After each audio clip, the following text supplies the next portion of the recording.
Speaking of the Inferno, GG, they do claim the Gower Memorial Shield, finishing on top of the Australian Women's Ice Hockey League for the first time in their history.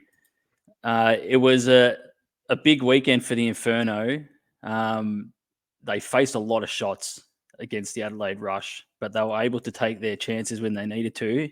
And we'll get into their defense a little bit later on, but Sasha King in goal was once again outstanding, and their defense just held up and did enough to keep the Rush on the outside and away from those high danger chances for a lot of the games.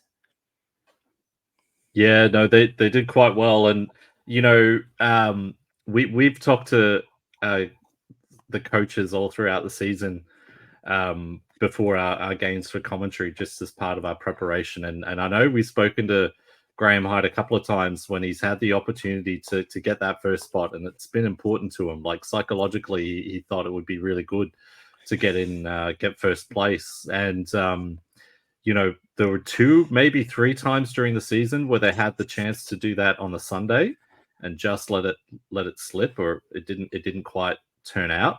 But how about that? The very first weekend in your history that you end up at the top of the table at the end of AWIHL action, and it's to win the minor premiership. Like that's timing. And I know that he was quite pleased with it. I was talking to Graham Hyde following the Sunday result. He was quite pleased with it, but he does know there's a lot still ahead. So they definitely got their eye on the gold at the end of it all. I'm not sure if Graham's in the live stream now. You might actually comment while we're talking about this, but one of the things that really stood out for me for the Perth Inferno across the weekend was that third line. And we spoke about it on the coverage a fair bit of Lily McClellan, Acker, Novatsis across that third line. I think it was a Sunday game when we were calling it, it looked like that they were getting rewarded for a lot of their hard work. They seemed to be out on the ice a fair bit every other shift. I thought they were really important, especially with the Adelaide Rush, who were just shooting at King and driving the offense for most of the game across the weekend. That line of McClellan, Acker, and Novatsis was really important to keep the puck in the offensive zone and just keep working hard. Yeah, definitely breaking up the cycle, which against the Adelaide Rush is pretty hard to do. And Adelaide, they spent a lot of time in the offensive zone. So it was, they worked really hard. Took the puck up ice, got an offensive zone face off for the other lines. So it was quite an impressive effort. We do have some comments in the chat. It's been so thrilling to watch all these amazing scorers in action throughout the season, and the commentary calls just add so much to the live streams. Thanks, Danielle. Thanks very much. She was on the YouTube chat while at the rink. So shout out to Danielle King for multitasking on the weekend. Graham Hyde confirms he is online, so just be careful what you say in that context. And Danielle King, Adelaide was so impressive all weekend. The game was super exciting to watch. Yeah, they were. We talked about it, Doogie and I, before, didn't we? Like, we were really looking forward to this weekend. Yeah, absolutely. I'm glad that we do have. I'm glad that we do. We got a comment there from Graham there. We switched up our lines and it helped us to run 3 lines.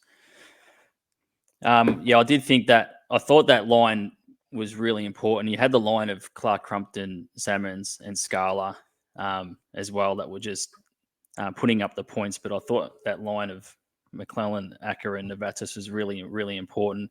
I'm glad that we've got Graham in the chat too, GG, before we move on to our next topic from the Inferno on the weekend.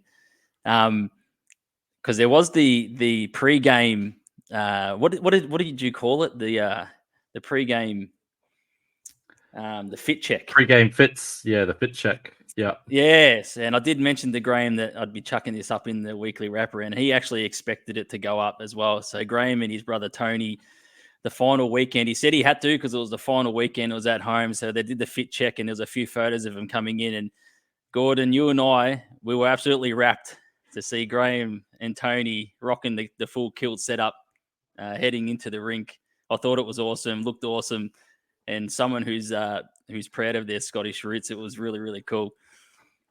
Yeah, all kilted out. Would you say, Doogie? Yeah, well, we don't know if they've gone full Scottish or not. I don't know if we want to ask that question, GG, with the kilt.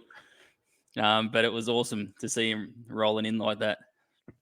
And how good as well. We haven't mentioned it, but the jersey auction. So they raised a ton of money for Blue Tree Project. I know because I was just getting outbid left, right, and center. So, but we do have some appreciation from Danielle King on the fashion. So impressive from both hard coaches. Yeah, I think it's great. I think it's fantastic. Yeah, I think more of that sort of stuff, GG, would be really cool with players and coaches rolling in more of that stuff across social media. I think the players like it as well. Yeah, and just a shout out to the social media teams. Have done, all the teams, but the finals teams. Let's focus on them. Have done a sensational job with content this year.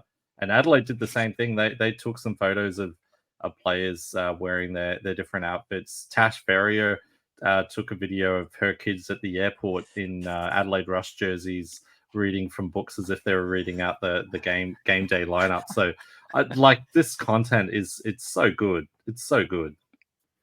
It really is. Alita Jackwitz with a very pragmatic question or comment. I don't want to think about how cold full Scottish would have been in the rink.